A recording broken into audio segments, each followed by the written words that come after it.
पता है, जबरदस्त अनुशासन में वो ताकत है जो किसी की भी पहचान पूरी तरह से बदल सकती है। एक महान सामुराई हुए मियामोतो मुसाशी, उन्होंने खुद को एक आम लड़के से एक महान योद्धा और यहां तक कि एक दार्शनिक बना दिया। और ये सब हुआ कैसे? सिर्फ और सिर्फ कड़े अनुशासन के दम पर। उनकी एक किताब है द बुक ऑफ 5 रिंग्स, जो हमें इसका रास्ता दिखाती है। तो चलिए मुसाशी के इसी एक जबरदस्त विचार से शुरुआत करते हैं। यही सोच, यही मानसिकता हमारे इस पूरे सफर की नींव बनने वाली है। तो यहाँ वादा बिल्कुल सीधा और साफ है। मुसाशी के सिद्धांतों पर बनी 90 दिनों की एक ऐसी योजना जिस पर अमल किया जा सके। बिल्कुल साफ, बिल्कुल प्रैक्टिकल। तो ये रहा हमारा रोड मैप। हम सबसे पहले सामुराई के रहस्य को समझेंगे और फिर एक एक करके 5 रिंग्स को देखेंगे: अर्थ, वाटर, फायर, विंड और आखिर में वॉइड। देखिए, मुसाशी ने कड़े अनुशासन का इस्तेमाल करके खुद को जापान का सबसे महान सामुराई बनाया। पर यह कहानी सिर्फ तलवारबाजी की नहीं है। नहीं, ये तो मन और आत्मा को साधने की कहानी है। तो सबसे पहला सिद्धांत है अर्थ रिंग। इसका मतलब है अपनी असलियत का सामना करना, अपनी शुरुआत कहां से हो रही है ये समझना। और हां, चाहे सच्चाई कितनी भी कड़वी क्यों ना लगे। एक सच्चा योद्धा अपनी कमजोरियों को बिल्कुल साफ साफ जानता है। और सच कहूं तो यही साफ तस्वीर, यही क्लैरिटी बदलाव की पहली सीढ़ी है। अक्सर हम सब यही कहते हैं ना, टाइम ही नहीं है। पर अर्थ रिंग यहीं पर एक सवाल खड़ा करता है, क्या सच में वक्त की कमी है या फिर फोकस की? सोचिएगा, सच्चाई अक्सर चौंका देती है।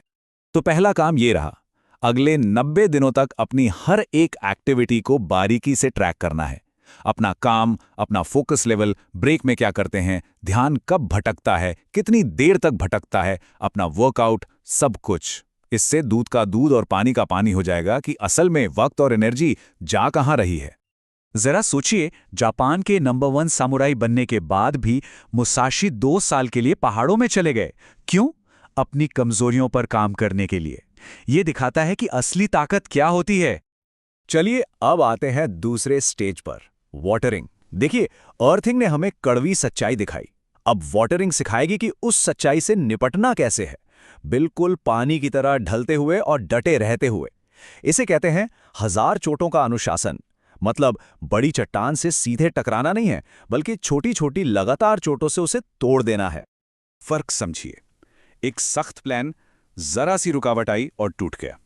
लेकिन लचीला अनुशासन पानी की तरह होता है, जो बहता रहता है, अपना रास्ता बना लेता है, मजबूत भी है और सिचुएशन के हिसाब से ढल भी जाता है। ये मुश्किलों से लड़ता नहीं, उनके बगल से निकल जाता है। ये एक बड़ी प्रैक्टिकल टेक्निक है जिसे हैबिट टैगिंग कहते हैं। मान लीजिए दिन की शुरुआत देर से हुई, कोई बात नहीं, हार नहीं माननी है। बस 3-4 जरूरी कामों को एक साथ जोड़िए और उन्हें बिना ब्रेक के एक के बाद एक निपटा दीजिए। जैसे 10 मिनट विजुअलाइजेशन, फिर 25 मिनट एक्सरसाइज और फिर दिन की प्लानिंग।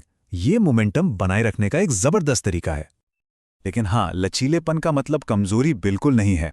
इसका मतलब यह है कि उन 2 सबसे बड़ी आदतों को पहचानना होगा जो वक्त बर्बाद करती हैं, और उन्हें अगले 90 दिनों के लिए पूरी तरह से बंद कर देना होगा। इसमें कोई समझौता नहीं चलेगा। अब बारी है फायर रिंग की। ये इस बारे में है कि कैसे हम अपनी नेगेटिव भावनाओं को, जैसे निराशा, गुस्सा, खुद पर शक, इन सब को अपनी ताकत, अपने ईंधन में बदल सकते हैं। अक्सर ये ख्याल आता है ना मन में, मैं तो बहुत पीछे रह गया, मेरी सारी मेहनत बेकार जा रही है। लेकिन एक योद्धा का जवाब क्या होता है? मैं पीछे रहना मंजूर नहीं करता। चलो अभी इसी वक्त एक मुश्किल काम को निपटाते हैं। देखिए, मुसाशी उस निराशा को फौरन एक्शन में बदल देते हैं। फीलिंग वही है, पर अब वो लाचारी नहीं, बल्कि हमला करने की वजह बन गई है। अच्छा, जब सफलता मिलने लगती है तो उसके साथ एक छिपा हुआ खतरा भी आता है, और वो है घमंड, यानी ईगो। विंड रिंग हमें यही सिखाती है कि जीतते हुए भी जमीन पर पैर कैसे टिकाए रखें। और ये ईगो का जाल बहुत आम है। देखिए कैसे काम करता है। पहले दिन मोटिवेशन होता है, 30 दिन बाद नतीजे दिखने लगते हैं, 45वें दिन तक लगता है कि अरे हम तो कुछ भी कर सकते हैं, और बस यहीं ईगो आ जाता है। फिर क्या? ट्रैकिंग बंद, अलार्म मिस, और 50वें दिन तक सारी मेहनत पर पानी फिर जाता है।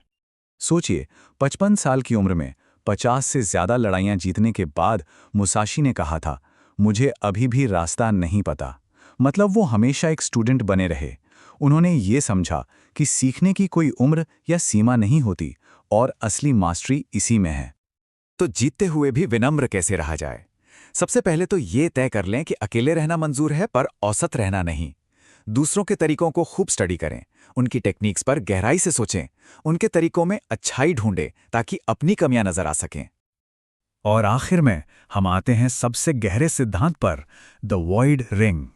इसका मतलब है अनुशासन को जिंदगी का एक परमानेंट, एक नेचुरल हिस्सा मान लेना, उसे स्वीकार कर लेना।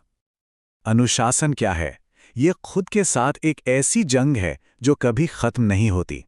ये कोई थोड़े वक्त की मेहनत नहीं है जिसके बाद लंबा आराम मिलेगा। नहीं, ये तो जीने का एक स्थायी तरीका है। इस सच्चाई को स्वीकार करना है, हार मानकर नहीं, बल्कि इसे अपनाकर। लक्ष्य ये है कि अनुशासन इतना नेचुरल हो जाए जितना सांस लेना। जब ये मान लिया जाता है कि ये जंग हमेशा चलेगी, तो फिर ये बोझ नहीं लगता, ये बस जिंदगी का हिस्सा बन जाता है, जैसे सांस लेना। तो अब सवाल यही है, 90 दिनों के बाद अनुशासन एक संघर्ष लगेगा या फिर सांस लेने जैसा आसान? इसका जवाब तो इस सफर पर निकल कर ही पता चलेगा।